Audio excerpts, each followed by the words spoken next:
very fortunate today to have Glenn Poulos on the show, and I had to ask him how to pronounce that name, so I think I got it right. But Entrepreneurs, Business, and Finance, the Henry Harrison Show, and is a business owner, and this is his third business he's on. He also informally coaches entrepreneurs. He's a public speaker. He's written a book. He's an AI enthusiast. But I would have to say all that ties in from our brief conversation so far, which we'll learn more about, to his passion for owning and running businesses. So welcome to the show, Glenn. Hello. Hi, Henry. Hi, Henry. Thanks for having me. It's great to be here. So tell us a little bit, it's a lot about what you're doing right Sure. now, and we'll start with that, and then we'll look at how you Okay. got here and some other things.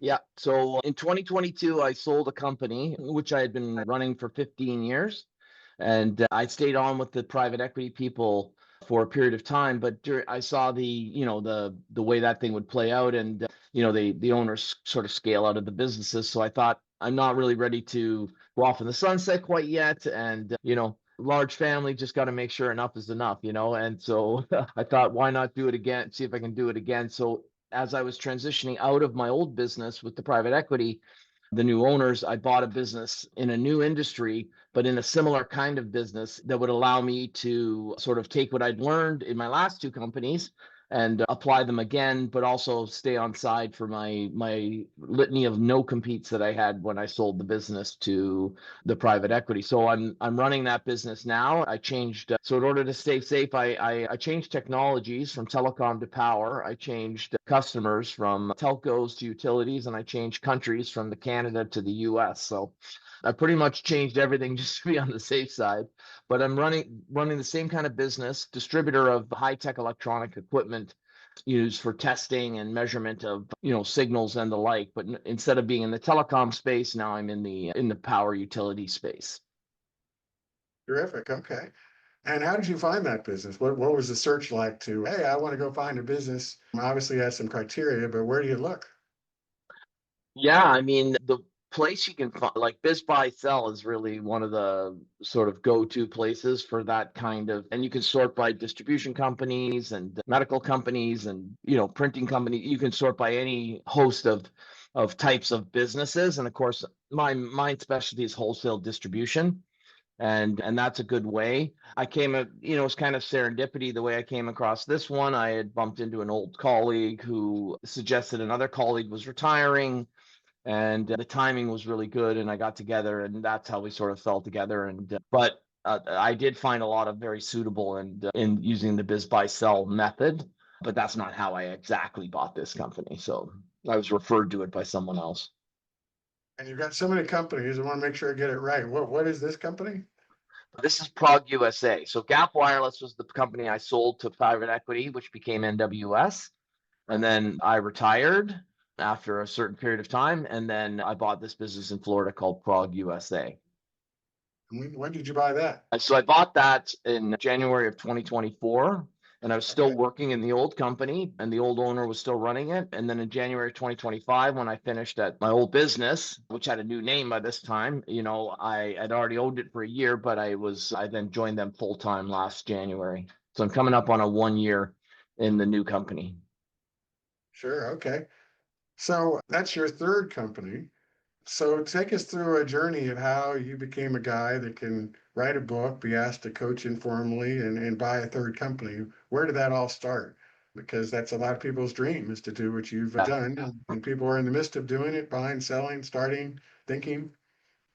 Yeah. So I started by getting kicked out of the Canadian government as a civil servant. And as I like to tell the story, my boss thought I was in the wrong field. He said, you should go into sales. And I don't know what he saw. He saw something, I guess. And I took him at his word. I was in my early 20s. And he said, I don't think you're cut out for a lifetime working as a civil servant. And I probably somewhat agree with him.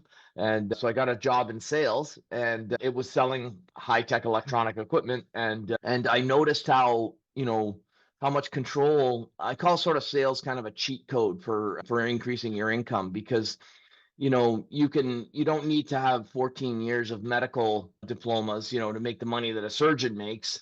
You can make that in sales, and you can make it much faster than a surgeon can make the money they're making. based on your capability to learn products, learn customers, and grow and nurture your, your business, right? And so there's not many other businesses that allow you to do that, right? You become an accountant, something like that. I mean, you're going to go through a certain number of steps, you're going to make a certain amount of money, and it's pretty much laid out the way it's all going to work, right? But in sales, you can sort of leap scotch up by being good at the job, right? The more you sell, the more you make, and you can create points of leverage in the products. But I learned that the owners of the company were making even more money because they had a bunch of salesmen like me running around doing the selling, plus themselves. And so when I sold, they got paid. When they sold, they got paid. So after about 5.5 years, I approached them about starting a business, and they turned me down. And so I suggested we break off a piece of their technology they were selling into and let me focus on it, right? And they really didn't have any interest in doing that, and they wanted me to stick to my knitting. And so I promptly quit that job, and without much warning, and I started my first business in 1991. I was 29 and a half, and I'd been selling for about 5.5 years at the time. And I was, I suggested we should focus on this newfangled technology that I thought was going to take off. And of course, it was the cell phone. And of course, that never went anywhere, right? I mean, that industry never took off at all, right? Who needs a cell phone, right? And so, I focused a business on helping in the Canadian market. This was building, maintaining a cellular network, not selling cell phones, but selling the network side of the equipment, radios and antennas and tower products and cable and everything that goes into building and owning and operating a cellular network, right?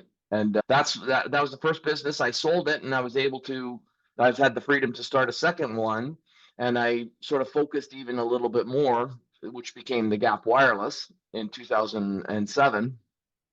And I had I ran that for 15 years, and then I sold it to private equity, which was in 2022. Worked for them until 2024, the end of 24, and now I'm in Prague, USA, in Florida on my third business, selling the same kind of equipment, but more in the power generation, power monitoring field in the utility space, looking to capitalize on the expanding and exploding market for power to drive data centers and things like that, which I feel is going to grow much, much more than the telecom over the next 5 to 10 years.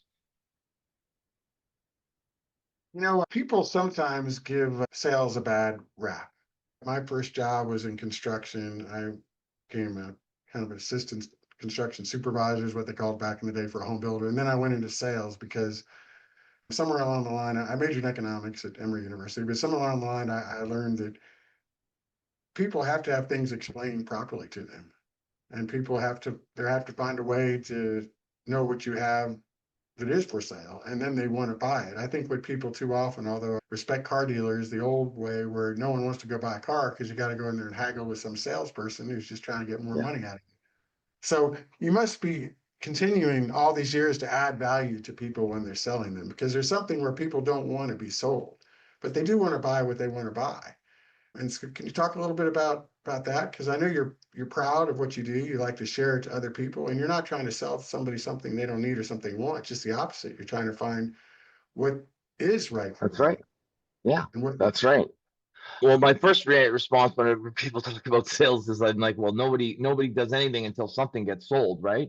So Right. you can have the best mousetrap in the world, manufacturing, a million mousetraps an hour in your factory, but unless someone's out there selling those mousetraps and someone's buying them, the factory's going to be pretty quiet, right? So nothing happens until something gets sold, right? So sales is kind of the beginning of the food chain for me, and I sort of defend it vigorously, right? But when as the years rolled on, I realized that I needed to develop a system on how to get, act, and stay in front of my customers, and how to be a pleasure to do business with always. And that's sort of all the tips and tricks that went into the book that we can chat about later. But I realized that people want to deal with people that are not a pain in the butt, right? Like you don't want to be that guy, right? And so I spent a lifetime figuring out all the ways and means how to not be that guy you just talked about in the car dealership, right? And how do I figure out ways of getting in front of my customers, staying in front of them, and acting in front of them, so that they consider me a pleasure to do business with always, even when they have to tell me, no, I can't buy from you, because my customers are huge customers that I've sold to for many years, not just one and done. It's not like, you sell them a car and never care if they ever come back again, right? I mean, the customers I had in my last two companies, I had them for a collective of 15 years each, right? And so I didn't get all the business. And so when I didn't, I still wanted them to invite me back on the next deal, because you don't want to behave poorly, when you lose a deal and then say, man, we're never inviting that guy back. He's a psycho. He doesn't get the deal, right?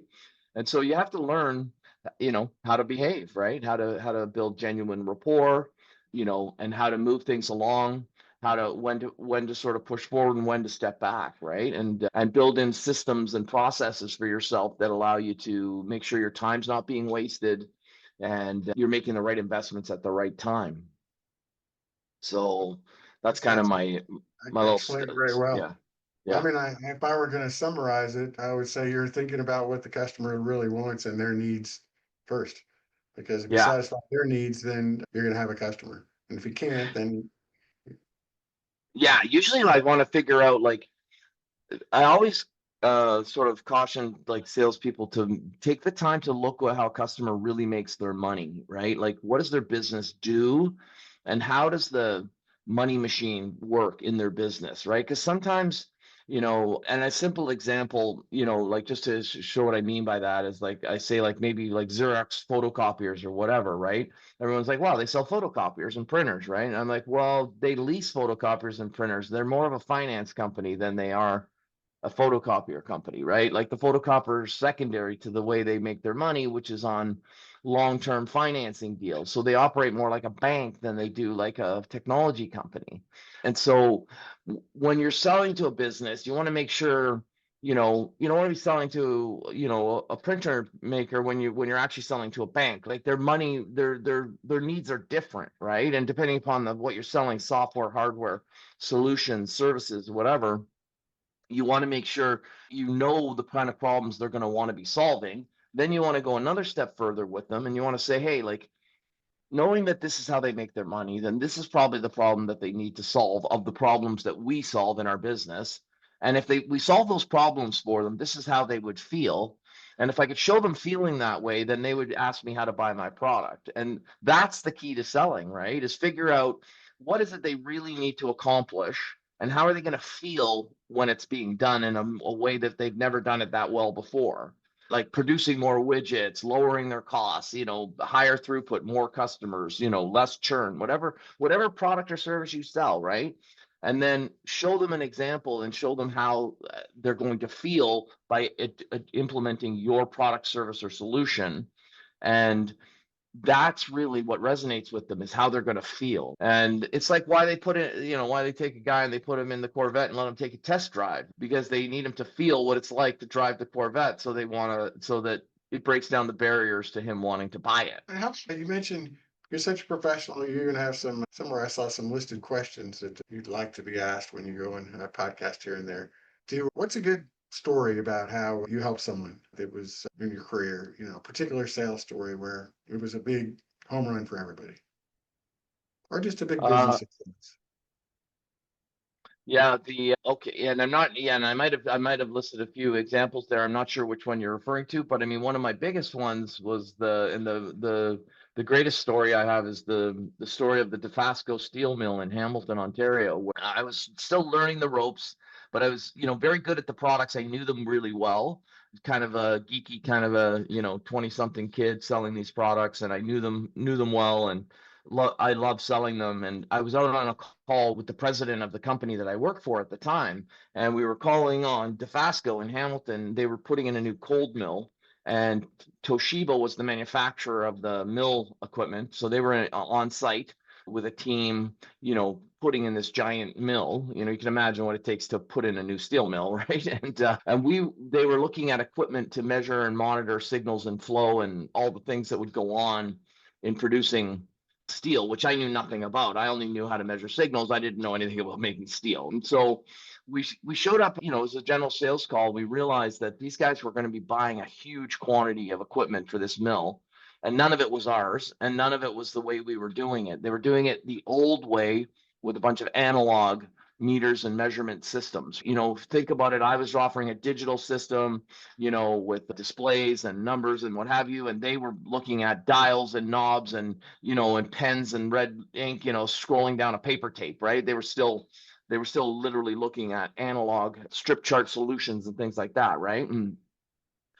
And I was able to show this technician we were calling on how much better our solution would work in this, right? And he says to me, he said, "That's great, but you know, I can't change the way this is all designed by Toshiba. You'd need to talk to Toshiba about that." And the president immediately said, "Well, where's Toshiba? Are they in Japan?" And he's like, "Well, no, they're in town." Like, okay, well, where are they? And he said, "Well, they're, one town over. They have an office in Mississauga near the airport." And he's like, "Okay, well, who's in charge? What's the guy's name? And give me their address. What's his name?" And the guy gave us the address and gave us the name. And he said, "Glenn, get in your car. We're going to Mississauga." And so of course, this guy's, like 30 years older than me, and I'm the 20 something kid, right? So I'm just doing what I'm said, but kind of watching and listening. I mean, my inclination would have been to go back and try to make an appointment with the guy at Toshiba and see if I could see him at some point that week. Or he's like, "No, we're driving there now.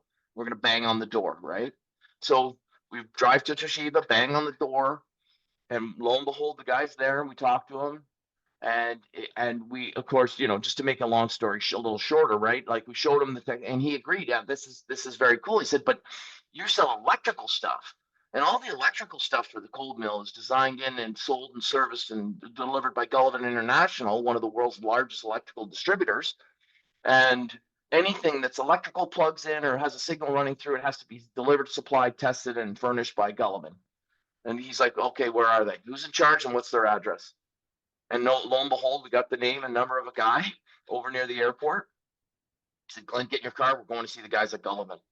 And so again, you can imagine, we knocked on the door, the Gullivan guy, interesting. He didn't really care. He just, he said, "Well, if Toshiba wants it and Dofasco wants it, then I don't really care." But he said, like, any of these things that changes need to be signed off by the vice president of Dofasco back at the steel mill in Hamilton, right? And we're like, "Well, okay, well, who's the vice president and where's he working in it? Where is he in the plant, right?" And so it wasn't that day, it was the next day. But the next day we got back in our car and we drove back to Hamilton to meet with the vice president and explain to him why our solution for digital monitoring of the signals was a better thing. And I ended up getting an order for the largest order of my career ever. It was more than my entire quota for the entire year in one order. And we did it all in a matter of 24 hours, having never not sent a signal, email, fax, quote. We didn't mail anything, ship anything, deliver anything. It was all done in real time. And it showed me the power of, like, when people say, "Oh, I left him a voicemail, I call him back, I'm going to make an appointment." No, like, if you're in a building and the guy says, "Well, I like what I'm seeing, but my boss needs to weigh in on it." We're like, "Okay, great. Can you introduce me to your boss now?" And that's the difference between the really good salespeople and then the also rans, right? That never know, they're the ones, when you ask them what's going on with the deal, they say, "Oh, they sent it upstairs to the powers that be," right? And I'm like, "Who's the powers that be?" Right? And then they're like, "Oh, I don't know. No one knows." And I'm like, "Okay, well, you're not getting the order." Right? Because the guy who's getting the order knows the powers that be, because he's talked to them already and made sure that we're within spec, within budget, within, tolerances, within whatever. And he's covered off the whole scope of people that are required based on the purchase level that's happening.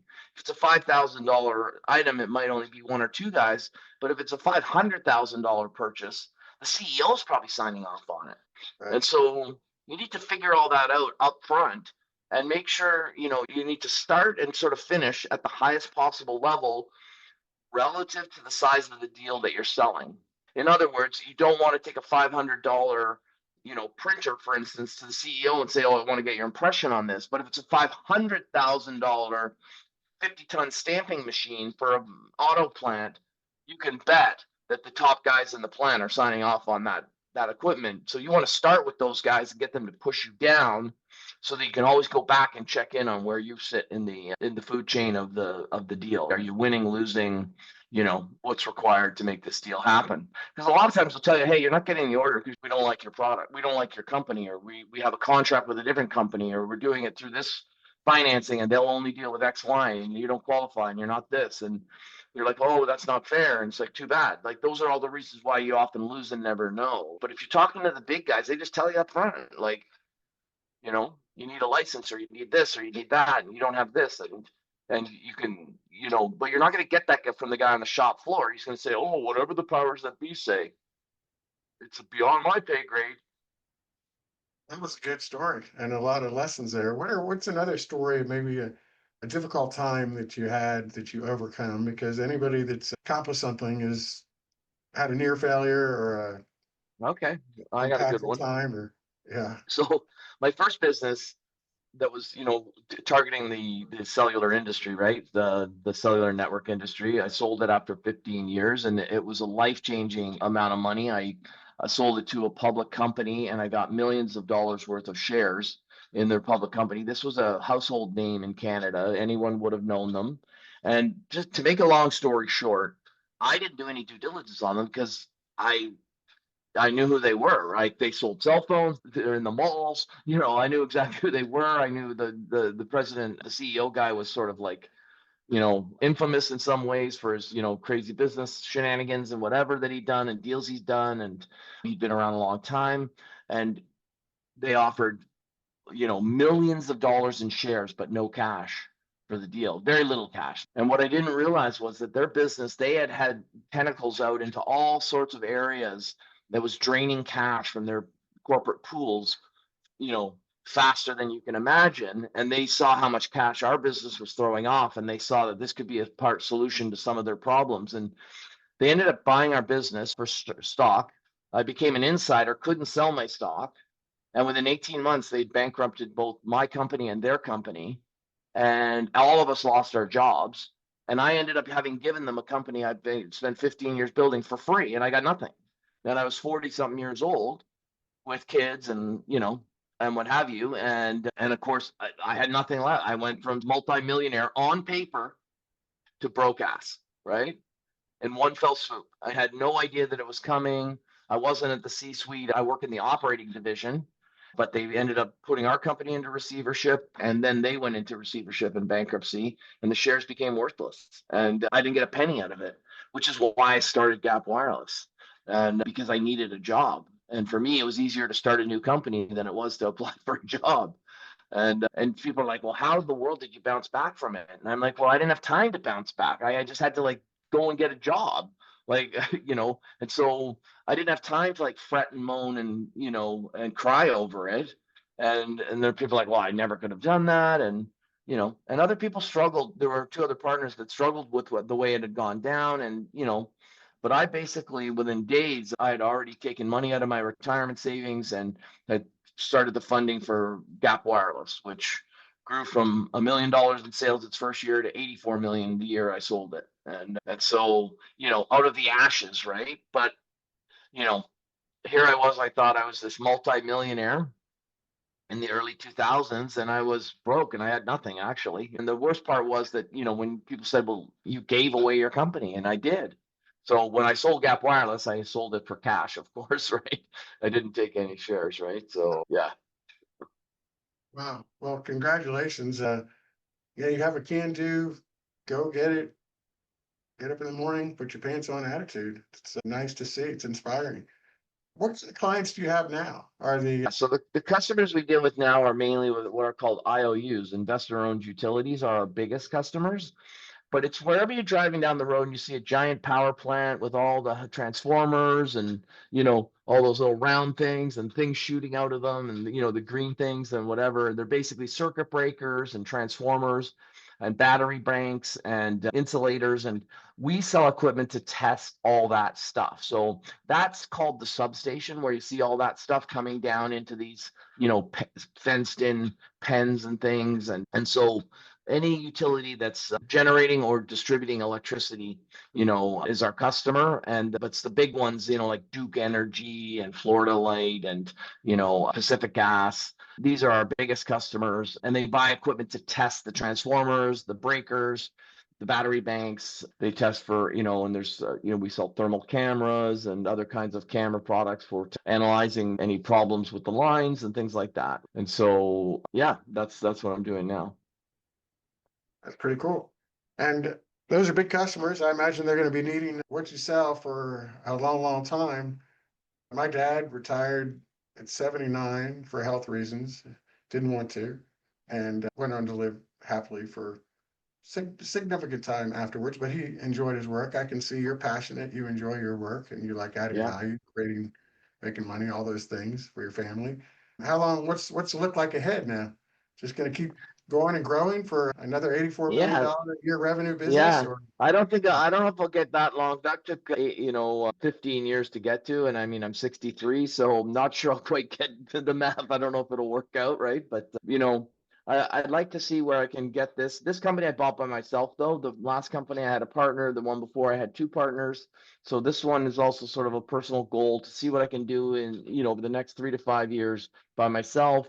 You know, whatever I can leverage or however I can, network my company in other whatever ways and means to grow. And but knowing that I kind of had to resolve to my own devices to get it done, right? And so it's a little bit of an internal challenge that I'm doing.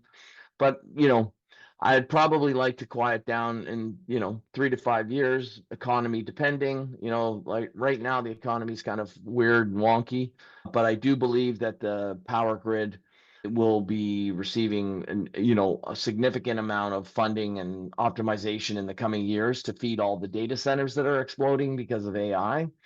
yeah, And so there's just an insatiable demand for power yeah. and more than we can even deliver.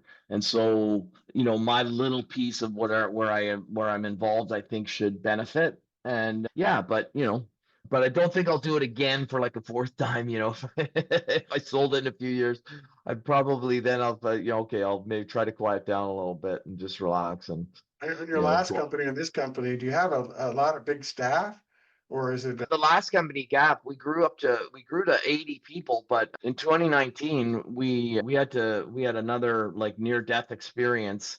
We had branched off into areas of telecom that we didn't belong, and we didn't know what we were doing, and we started losing truckloads of money. And we ended up going from 80 people to 29 people in one day and having to do a massive adjustment. And so, but by the end in 2022, when we sold it, we were at 43 people, I think. The company I bought has about 10 people. I think we're up to 13 now. So very small company. So the gap had grown to about 80, but had to shrink down to more reasonable 40, which is where it belonged, and then get back and right size itself for financial health reasons. But yeah, that's kind of the size of the companies that I'm dealing with. And right now, if people want to find out about your business, they want to find out about you, would you suggest they go to your website or So if they want to communicate to me and talk about, they can go to my website and connect with me there. There's a contact and everything, but LinkedIn's probably the better way to get a hold of me. I'm there every day. I'm a LinkedIn top voice. I'm posting every day, lots of content and lots of interaction with people, and they can easily connect with me and then communicate with me any questions, comments that they have. Happy to talk to anybody in that manner. But either the website or LinkedIn are the best and best what two is the ways. website so everybody can So it's get just glenpoulos.com. So my name.com. okay. So you're growing another business. You're healthy. You got years ahead.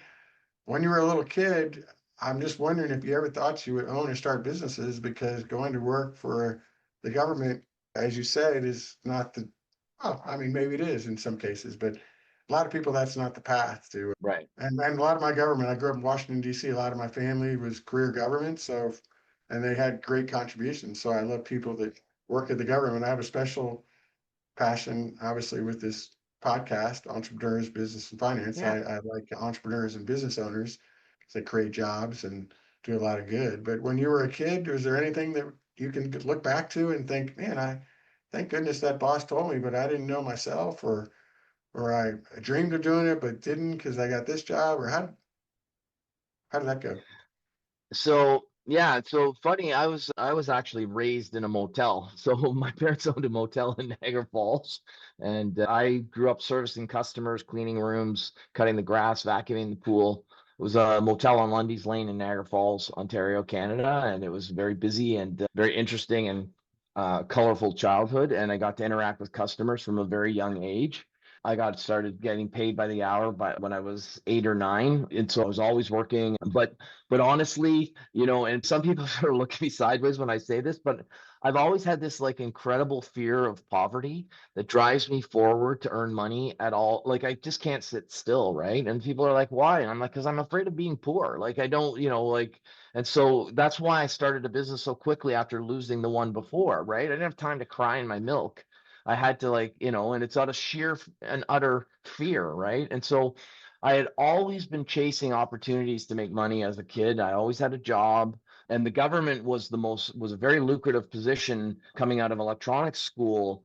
I got a chance to work with them up in the Arctic, and I was making 3 or 4 times what my cohorts were making come out of school because I had danger pay, isolation pay. The government was paying well. And so again, even though it was the government, you're like, okay, well, I was still doing really well by it, and so I've always been sort of driven to, I call it like sort of poverty avoidance, right? And it naturally pushes me forward and gives me the get up and go that I need, to work every day. And it's a natural instinct. I don't have to like, feed it or anything. It just comes naturally, right? And so hopefully at the end I'll be able to let it go and relax for, at some point. But yeah, so I've always been driven to find ways and means to make money even as a young kid. So What drove you to get so involved in LinkedIn? Because top voice and all that, you are very engaged. yeah,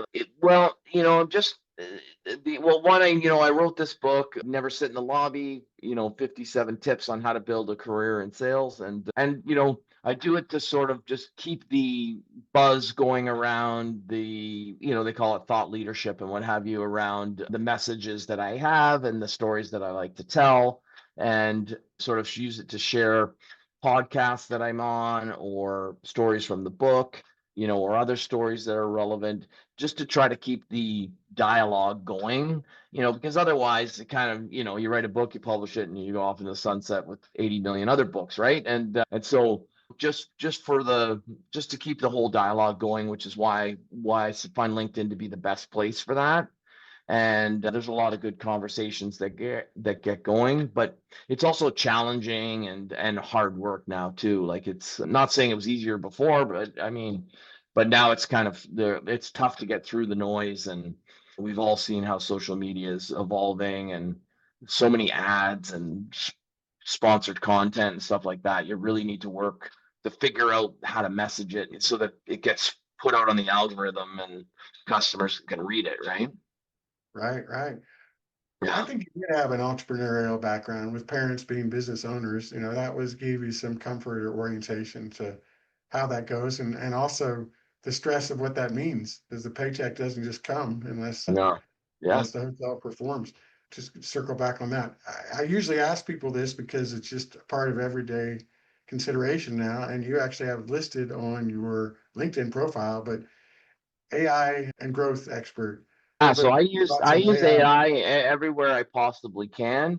I've been playing around with a little bit of consulting about trying to help customers to adapt AI, but over the last 6 months or so, my other business has gotten very busy, so I have to sort of divide my time smartly. But I'm using AI to help me to look for more opportunities to quote our equipment, like to research, bidding sites, government sites, utility sites, to find, because like it's very hard to find every opportunity out there with a small group of people in a business. And so now there's ways of getting AI to data mine for you, and then you get these tenders and things for to quote, and it can take a week or two to respond to them, using AI interpretation to go through these long tenders and figure out all the relevant points that I need to complete.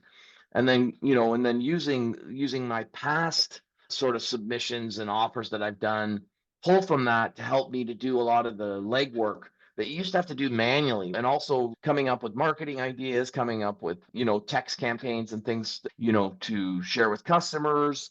It's super powerful looking at contracts and complicated purchase documents from large corporations. They have like 80-page of terms, and I'm like, I can't read that. Like, I'll never get through it, right? But you can put that in AI and say, oh, well, do you, it says you need 10 million of insurance, and it says, indemnification of this, that, and the other thing, and a warranty for, and it quickly isolates the points you need to get to, and the rest is boilerplate, right? So I'm using AI at every possible turn, however possible I can. But of course, I'm not using it blindly. I'm not just saying, hey, write me an email, cutting and pasting it and sending it to thousands of customers. It's give me an idea, what are some key points, and then using it to help me craft something, and then humanizing it, and then, sending it, kind of thing. And yeah, so I used it in all aspects of the business, also in the finance department, looking at the financials and helping me with cash flow, and is the health of the company improving or disproving, or whatever, over time. And it's just so capable. It's incredible, the tool that it's become for business owners. Yeah, it absolutely is. And we'll wrap up. Personally, you have a big family, you mentioned, and you have some hobbies you enjoy. You're in a beautiful part of the world. I have 5 kids. It's a blended family, but 5 kids. I have my wife. We live half in Florida, business, and half in Canada. I'm a little bit more in Florida. My wife's probably a little bit more up in Canada. We have 2 French bulldogs, which we love greatly, and it's a big part of our lives. And play pickleball. We have a place up on the Blue Mountain and the ski slopes in Canada, and we're in Orlando in Florida. So yeah, so things are good. And the market's tough right now, but you just have to press on every day, show up every day, get up, go to work, and and time marches on. And it's you never know what to expect tomorrow, but you got to show up for it, right? So Absolutely. Well, you're definitely showing up. I admire all your accomplishments. I appreciate you coming on the show, the Henry Harrison podcast, Entrepreneurs, Business, and Finance. And you can find Glenn Poulos on his website, which is benpoulos.com. You can also look him up on LinkedIn, where he's a great contributor. And I don't know if there's anything else you'd like to wrap up. no, you're Good, all good. good. Well, I Yeah. kept you a while, and I think the audience is going to love it.